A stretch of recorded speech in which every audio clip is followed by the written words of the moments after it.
आपको रोजगार देने के लिए 50,000 करोड़ रुपए खर्च किए जाएंगे। नमस्कार दोस्तों, स्वागत है आप सभी का हमारे सबसे बड़े न्यूज चैनल में, जहां हम आपके लिए लेकर आते हैं देश और दुनिया से जुड़ी बड़ी खबरें, मुख्य समाचार और काम की खबरें। हर एक खबर जान लेना आप लोगों के लिए बेहद ही जरूरी है। तो चलिए दोस्तों, हम सबसे पहले आपको देश में फैली चीनी महामारी के ताजा आंकड़ों के बारे में बता देते हैं। देश भर में पिछले 24 घंटों में कोरोना वायरस के 55,054 नए मामले सामने आए हैं। साथ ही इस वायरस की वजह से पिछले 24 घंटों में 780 लोगों की देश भर में मौत हो चुकी है और अब देश में कुल मामलों की संख्या 16 लाख के पार पहुंच चुकी है, जो कि एक बेहद ही दुख की खबर है। इसी के साथ चलते हैं दोस्तों आज की पहली बड़ी खबर की तरफ, लेकिन इससे पहले आप हमारे YouTube चैनल को सब्सक्राइब करके उसके पास में छोटी सी बेल है, उसे ध्यान से जरूर दबाइए ताकि आपकी कोई भी काम की जानकारी मिस न हो और आपको समय समय पर मुख्य खबरें मिलती रहे। सरकार ने किया अनलॉक 3 के नए नियम जारी, जानिए क्या रहेगा 31 अगस्त तक खुला और क्या रहेगा बंद। सरकार ने देश भर में अनलॉक 3 के लिए दिशा निर्देश जारी किए हैं, जिसमें कंटेंट जोन के बाहर और अधिक गतिविधियों की अनुमति दी गई है, लेकिन स्कूल, कॉलेज, मेट्रो, रेल सुविधाएं, सिनेमाघर और बार 31 अगस्त तक बंद रहेंगे। राजनीतिक और धार्मिक कार्यक्रमों में भी रोक जारी रहेगी। अब तक जो रात का कर्फ्यू लगाया गया था, यानी रात्रिकालीन को जो कर्फ्यू था वो अब हटा दिया गया है और यानी रात्रिकालीन पाबंदी है वो अब नहीं रहेगी। आप बिना परमिट कहीं भी देश में आ जा सकते हो। इसके साथ ही मेट्रो, रेल सुविधाएं, सिनेमाघर, स्विमिंग पूल, मनोरंजन पार्क, थिएटर, बार और सभागार बंद रहेंगे। कंटेंट जोन में जो भी चीजें अभी खुली है वहीं खुली रहेगी और चीजें खोलने पर उसमें पूरी तरह पाबंदी है, यानी जो गतिविधियां अभी कंटेनमेंट जोन में चल रही है वही गतिविधियां उसमें जारी रहेगी। अनलॉक 3 के सभी नियम 1 अगस्त से 31 अगस्त तक लागू रहेंगे। इसके साथ ही चलते हैं दोस्तों आज की दूसरी बड़ी खबर की तरफ है। जानिए किस तरह कान से भी शरीर के अंदर घुस सकता है कोरोना वायरस। कोरोना वायरस कान और इसके पीछे वाली हड्डी को भी संक्रमित कर सकता है। इसके 2 मामले अमेरिका शोधकर्ताओं के सामने आए हैं। शोधकर्ताओं के मुताबिक रिसर्च के दौरान 3 संक्रमित मृतकों में से 2 संक्रमित मृतकों के कान और उनके पीछे वाले हिस्से में कोरोना वायरस का संक्रमण मिला है, जिसके बाद में शोधकर्ताओं ने पाया है कि कोरोना वायरस से शरीर के अंदर कान के द्वारा भी घुस सकता है और कान को भी संक्रमित कर सकता है। इसके साथ ही चलते अगली बड़ी खबर की तरफ है। फरार हो गई सुशांत सिंह राजपूत की गर्लफ्रेंड रिया चक्रवर्ती, बिहार पुलिस को घर मिला खाली, तलाश जारी। बॉलीवुड एक्टर सुशांत सिंह राजपूत के सुसाइड केस में 1.5 महीने बाद एक नया मोड़ सामने आया है। सुशांत सिंह राजपूत के पिता के सिंह ने बेटे की गर्लफ्रेंड और एक्टर रिया चक्रवर्ती के खिलाफ पटना में FIR दर्ज करवाई थी। सुशांत के पिता ने रिया चक्रवर्ती पर कई आरोप लगाए थे, जिसके बाद में रिया चक्रवर्ती पर गिरफ्तारी की तलवार लटक रही थी। सुशांत सिंह के पिता ने रिया चक्रवर्ती पर उनके बेटे के बैंक खाते से 15 करोड़ रुपए निकाल लेने का आरोप भी लगाया था। वहीं सुशांत सिंह के पिता की शिकायत के बाद में अब बिहार पुलिस ने भी जांच तेज कर दी है, लेकिन इस बीच अब जानकारी आई है कि रिया चक्रवर्ती घर पर नहीं है, जिसके बाद में कई तरह के सवाल रिया चक्रवर्ती पर उठ रहे हैं और उनका घर अभी तक खाली मिला है। इसका मतलब ये है कि रिया चक्रवर्ती गिरफ्तारी के डर से घर से फरार हो गई है। आगे इस मामले में कोई अपडेट आता है तो हम आपको जरूर बताएंगे। इसके साथ ही चलते अगली बड़ी खबर की तरफ है। 5 अगस्त को होगा राम मंदिर का भूमि पूजन। देखिए कितना भव्य बनेगा यह राम मंदिर। अयोध्या में 5 अगस्त को राम मंदिर के भूमि पूजन के अवसर पर यहाँ स्थित टाइम्स स्क्वायर में विशाल बिलबोर्ड पर भगवान राम और भव्य राम मंदिर के त्रियामी 3D चित्र प्रदर्शित किए जाएंगे। आयोजकों का कहना है कि इस ऐतिहासिक क्षण के संयोजने वाले अपनी तरह से अनोखा आयोजन होगा। साथ ही मैं आपको बता दूं कि न्यूयॉर्क में भी 5 अगस्त को उस ऐतिहासिक क्षण में जश्न मनाने की तैयारी की जा रही है, जब प्रधानमंत्री नरेंद्र मोदी अयोध्या में राम मंदिर निर्माण के लिए भूमि पूजन करेंगे। तो मैं आपको बता दूं कि इस खुशी के पल के दौरान 17,000 वर्ग फीट वाली LED स्क्रीन पर त्रियामी चित्रों का प्रदर्शित किया जाएगा। 5 अगस्त को सुबह 8 बजे से 10 बजे तक हिंदी और अंग्रेजी में जय श्री राम प्रदर्शित किया जाएगा और भगवान राम के चित्र और वीडियो, मंदिर की संरचना के त्रियामी चित्र तथा प्रधानमंत्री नरेंद्र मोदी द्वारा शिलान्यास करने के कई चित्र LED में प्रसारित किए जाएंगे। तो अब देखना यह है कि कितना भव्य राम मंदिर आपको दिखाई देता है LED के दौरान।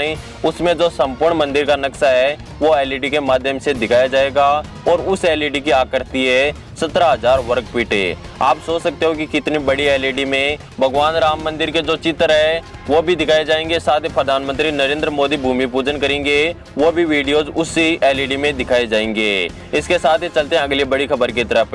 कोरोना के 2 नए लक्षण आए सामने, शरीर में ऐसा महसूस होता है तो आपको टेस्ट जरूर कराना चाहिए। पहले बुखार, खांसी, थकान, सांस लेने में दिक्कत, बलगम, मांसपेशियों में दर्द, गले में खराशी और दस्त जैसे लक्षण शामिल थे। लेकिन अब सीडीसी की रिपोर्ट के मुताबिक ऐसे मरीजों की तादाद बहुत ज्यादा हो गई है जो कोरोना पॉजिटिव पाए जाने के बाद में सूंघने और स्वाद को पहचानने की शक्ति खो देते हैं। जिन लोगों को कोरोना वायरस के 1 या 2 लक्षण दिखाई दे रहे हैं उनकी टेस्टिंग कराना चाहिए, अब बहुत जरूरी हो गया है। ऐसे में कई मामले सामने आए हैं जहां पर मरीजों को खांसी, बुखार की समस्या नहीं हो रही है, लेकिन वह सूंघने और स्वाद पहचानने की क्षमता खो चुके हैं। तो आपको भी शरीर में ऐसे लक्षण दिखाई देते हैं तो आपको एक बार कोरोना टेस्ट जरूर करवाना चाहिए। इसके साथ ही चलते हैं अगली बड़ी खबर की तरफ। राफेल के भारत आने के बाद में चीन और पाकिस्तान हिला, लेकिन राहुल गांधी कुछ नहीं और प्रधानमंत्री नरेंद्र मोदी से किए यह सवाल है। आज भारतीय सेना की ताकत मजबूत हुई है। 5 राफेल विमान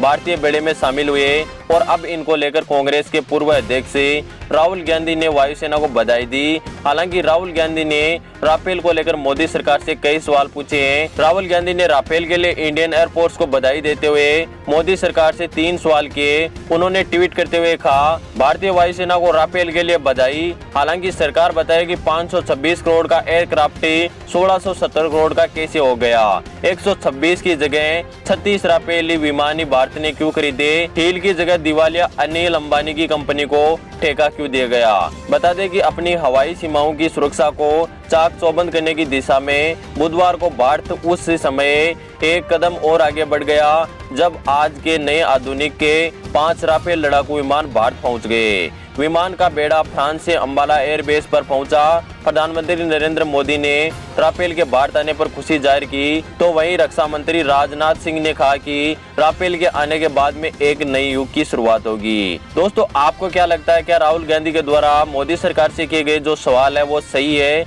या गलत? आप हमें नीचे कमेंट करके जरूर बताइएगा। साथ ही भारत के 5 राफेल लड़ाकू विमान भारत आने से यदि आप खुश है तो आप वीडियो को लाइक जरूर कीजिएगा। इसके साथ ही चलते हैं अगली बड़ी खबर की तरफ।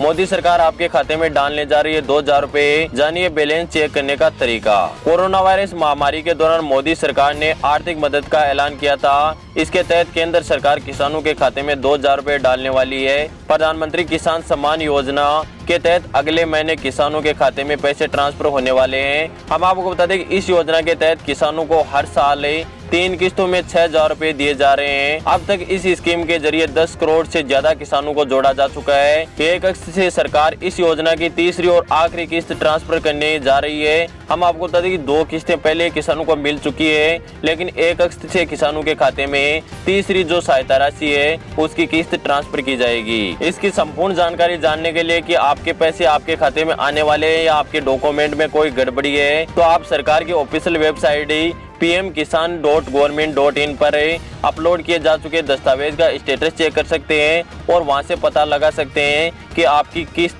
कब तक आपके खाते में पहुंच जाएगी। तो दोस्तों, मोदी सरकार का यह कदम आपको कैसा लगा? आप हम इसके साथ ही चलते अगली बड़ी खबर की तरफ।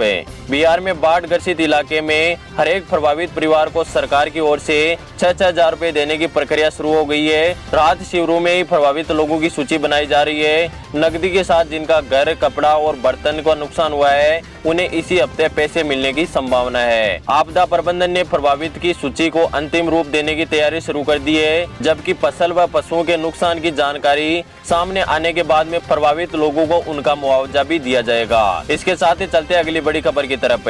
पेरेंट्स के लिए खुशखबरी, लॉकडाउन में स्कूल फीस के मुद्दे पर हाई कोर्ट ने सुनाया अहम फैसला। छत्तीसगढ़ हाई कोर्ट ने लॉकडाउन के दौरान अभिभावकों से वसूली करने जाने वाली स्कूल फीस पर बड़ा फैसला सुनाया है। कोर्ट ने सोमवार को राज्य शासन के उस आदेश को निरस्त कर दिया जिसमें कहा गया था कि निजी स्कूलें लॉकडाउन के दौरान फीस की वसूली स्थगित रहेगी और शिक्षकों को निजी संस्थाओं के द्वारा वेतन देना अनिवार्य है। लेकिन इसके बाद में मैं आपको बता दूं, अभिवक्ता आशीष श्रीवास्तव ने मंगलवार को इस संबंध में जानकारी देते हुए कहा कि छत्तीसगढ़ हाईकोर्ट के एकल पीठ ने स्कूल फीस से जुड़े राज्य शासन के आदेश को निरस्त कर दिया है, लेकिन साथ ही स्कूल और अभिभावक दोनों को राहत पहुंचाने के लिए लॉकडाउन की अवधि में सिर्फ स्कूलें ट्यूशन फीस ही ले सकती है। और जो नॉर्मल फीस होती है उसकी अभी तक जो स्कूलें हैं वो वसूली नहीं कर सकती, उसको स्थगित कर दिया गया है। यानी लॉकडाउन खुलने के बाद में स्कूलों को नॉर्मल फीस दी जाएगी, जब तक स्कूलें फीस ट्यूशन फीस की वसूली जरूर कर सकती है। इसके साथ ही चलते अगली बड़ी खबर की तरफ पे।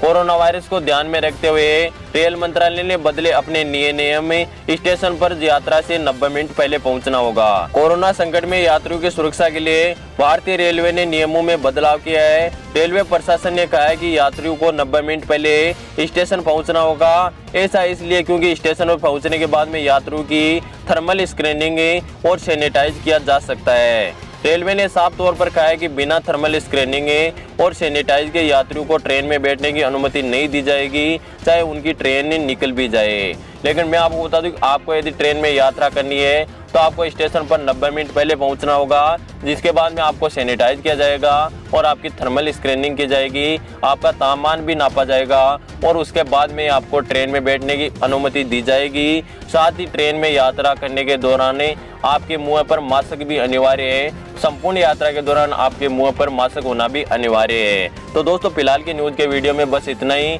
उम्मीद करता हूं कि आपको वीडियो पसंद आया होगा। वीडियो पसंद आए तो लाइक जरूर कीजिएगा। आगे भी ऐसी महत्वपूर्ण खबरें जानना चाहते हो तो अभी हमारे यूट्यूब चैनल को सब्सक्राइब करके पास वाले बेल आइकन पर दबा के उसे ऑल नोटिफिकेशन को ऑन जरूर कीजिए, ताकि आपको मिलती रहे ऐसी महत्वपूर्ण खबरें समय समय पर। मैं मिलता हूँ किसी नेक्स्ट न्यूज वीडियो में, तब तक के लिए धन्यवाद। जय हिंद, वंदे मातरम।